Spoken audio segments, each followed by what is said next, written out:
Okay, there we are. Hello, everyone, and welcome to a very special edition of The Danny Show. I'm your host, Daniel Cody, giving you commentary and reviews on all things wrestling.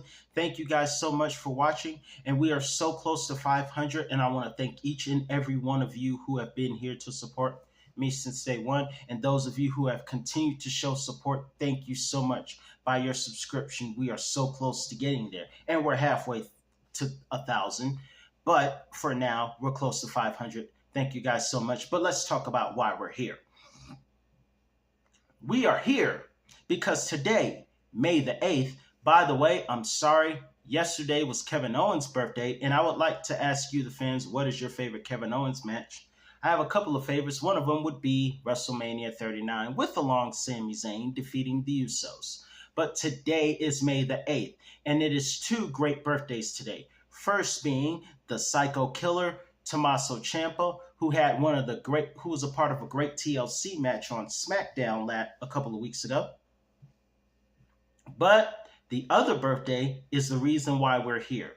It's because I promised you guys that if fate willing, I would give you guys my top 10 favorite matches from Iyo Sky. So let's get started as we celebrate the day of the genius of the sky, Iyo Sky, formerly known as Iyo Shirai. But let's get into my favorite matches from Iyo. 24 hours after WrestleMania Sunday, we start at number 10 with Iyo Sky versus Stephanie Vaquer on an episode of Raw after WrestleMania, April the 21st, earlier this year. This was one of those matches that didn't get a clear conclusion. As great as it was, we even got to see Booker T's favorite move, the Devil's Kiss from Stephanie Vaquer. I don't know if that move turns him on, gets him aroused. I don't know what it is. And I'm starting to wonder if Booker T has been on the couch more times than we could count. Nonetheless, Stephanie Vaquer and Iyo Sky had a great match. And it all started as Stephanie came out and congratulated Iyo, but also challenged Iyo, saying, I want to compete with the best. And we got a match that was too good to have a conclusion because Julia and Roxanne Perez came and ruined the whole darn thing. Nonetheless, this was a good match. Next at number 9, we go to the Money in the Bank match at 2023 from London, England. This is Iyo Sky facing off against fellow Damage Control member Bayley. Also a match that featured Trish Stratus and her protege at the time, Zoe Stark. We also had Becky Lynch and Zelina Vega. By the way, congratulations to Zelina Vega, one of my favorite SmackDown wrestlers, who won the U.S. Women's Championship from, what's her name again? Chelsea Green. No, I am not going to do that silly introduction. Okay, now let's talk about the match. Obviously, most of them had allies, with the exception of Zelina Vega and Becky Lynch. And one of the allies was Iyo and Bayley. However, Iyo was pushed off the ladder by Bayley, probably inadvertently. And may I point out that it wouldn't be a great Iyo match if we didn't see Iyo Sky showing why she's the genius of the sky, doing a moonsault off the top of the ladder, taking down everyone. In the end, Bayley and Becky Lynch would end up being handcuffed to each other, the irony of that situation, while Iyo Sky wins the Money in the Bank ladder match and would go to cash in at SummerSlam. And what's even crazier about this is that the two women who were cuffed together in the end are in the middle of an issue, being Becky Lynch and Bayley, except this time Becky's the heel and Bayley is the injured babyface who will soon get her revenge, I believe.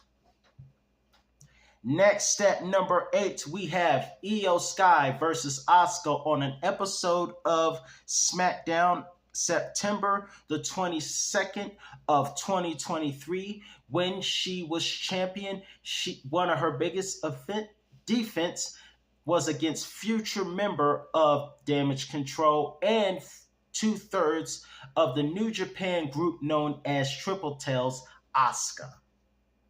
It also has to be pointed out that Asuka had some support from Charlotte as well as Bailey having support. No, Iyo having support from Bailey and Dakota Kai.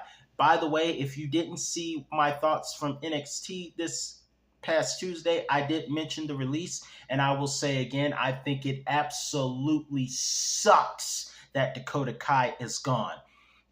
Damage Control member just gone out of WWE, completely released.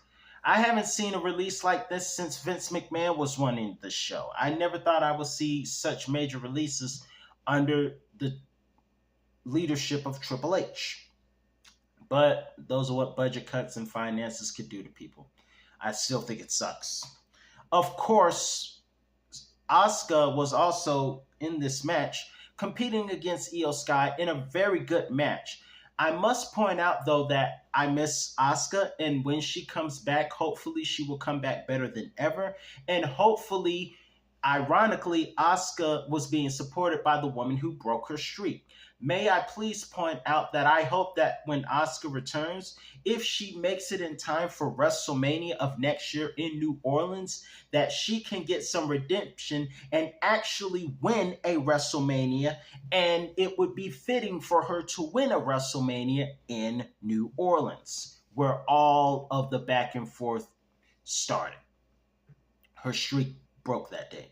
But nonetheless, in this particular match between Asuka and Iyo Sky, great one, but it was Iyo Sky.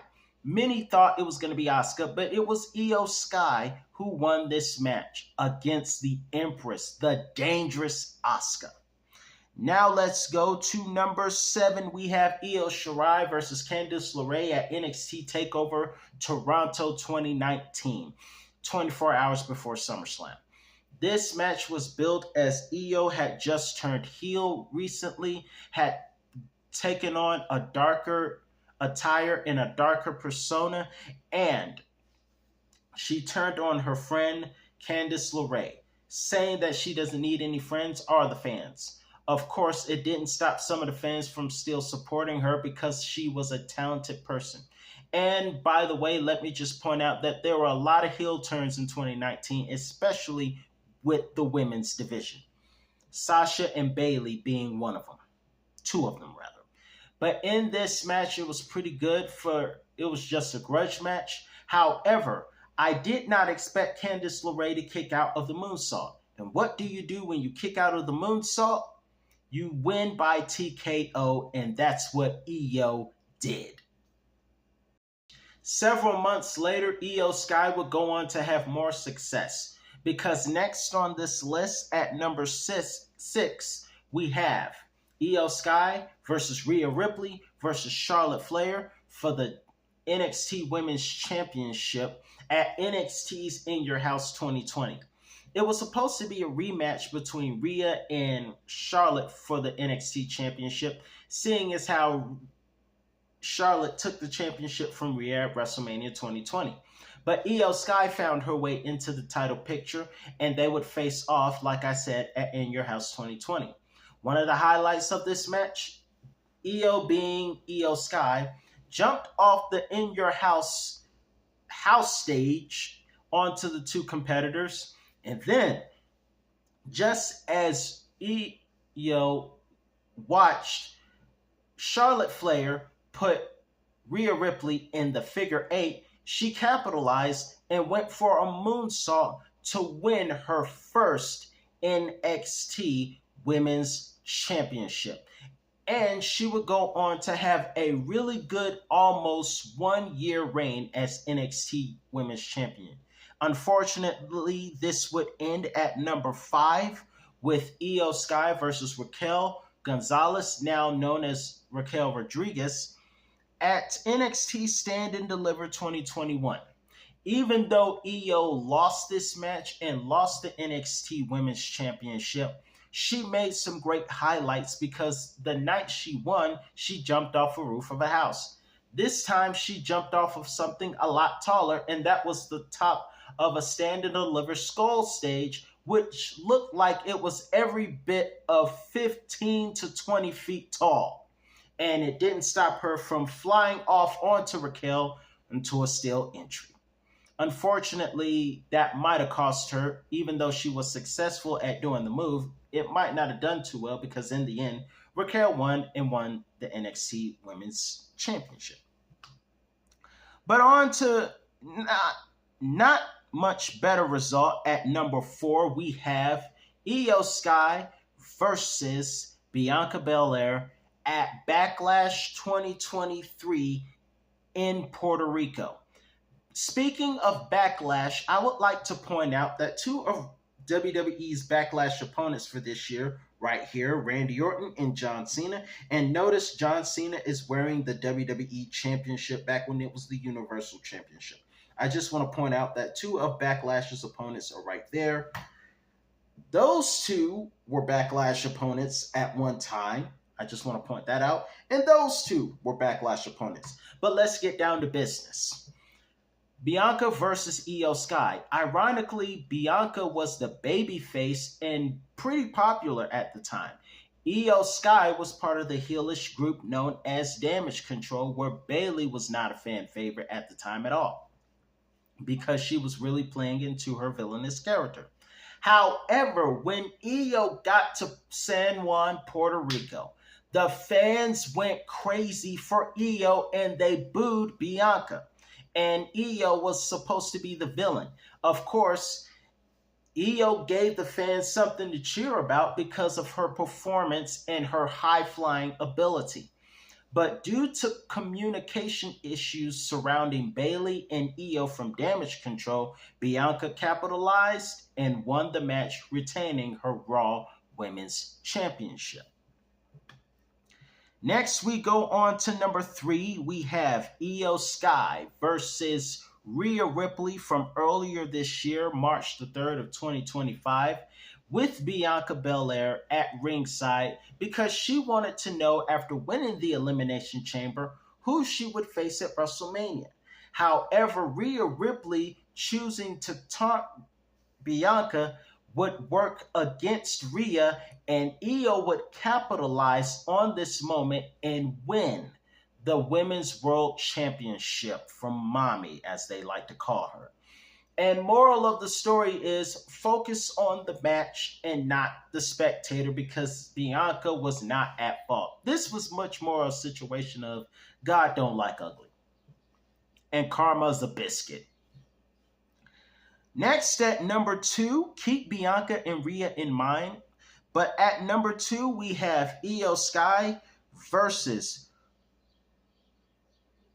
Utam Hai. Okay, guys, bear with me.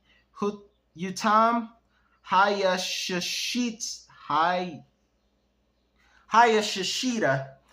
at Summer Destiny Marigold Queen match. This took place on July 13th of last year in Tokyo, in Japan. Iyo goes back to her roots representing WWE to have a great classic with Utam. This match was just for the simple sake of just having a great match, and it didn't disappoint. One of Utam's supporters, however, should have stayed away because as Iyo was going for a moonsault, the heel of Iyo's feet actually caught one of the other wrestler's supporters, and it almost knocked her out. Also, can we point out that Iyo Sky took a page out of The Undertaker's playbook, going for a tombstone piledriver before going for the moonsault to win the match? How come we never saw Iyo Sky use a tombstone in WWE? All I could think of was The Undertaker when I saw that. But nonetheless, Iyo Sky won that match and gave words of respect and honor to not only her opponent, but to the rest of the wrestling fans of Japan. I thought the match was wonderful. The match is on YouTube if you want to check it out. It is excellent to watch. Be sure to catch it. Next, let's get back to number 1. We go back to WWE side of things, and this is a recent match at number 1 between Iyo Sky versus Bianca Belair versus Rhea Ripley. Iyo Sky offered to fight all two women, and she did, as Women's World Champion to open WrestleMania Sunday. And I had the pleasure of reviewing this. If you have not seen it, be sure to check it out. This match had everything. It had Rhea Ripley's strength. By the way, Rhea Ripley looks like a character off of a DC Batman movie. Bianca Belair had a pretty cool entrance. It was a match that, much like Roman versus Seth versus CM Punk, should have been both these women as fan favorites. Of course, the fans gravitated more so to Rhea and Iyo Sky. However, both women were very great in this match. Bianca brought out the whip and got Rhea Ripley. Of course, I will say this. The most intense whip I ever heard will always be WrestleMania 37 versus Sasha Banks. That was the loudest whip that I have ever heard in my life, and nothing would compete with that. You could hear that outside of Raymond James Stadium. But back to Allegiant Stadium, great triple threat match. Iyo Sky wins. Bianca is no longer undefeated at WrestleMania, unfortunately for her. But Iyo Sky wins and retains the Women's World Championship. And not only that, just to show how great this match was to open WrestleMania, Stone Cold Steve Austin backstage complimented Iyo Sky, saying that was a great match. So, that is my list for my top 10 favorite Iyo Sky matches. Let me know in the comments below, what do you think was the best and what was your favorite? Until next time, I'm your host, Daniel Cody, and that's all the time I have for you today. And I'll be back with another review on all things wrestling. Happy birthday to the Genius of the Sky, as well as Tommaso Ciampa, two of the best from NXT. See you next time.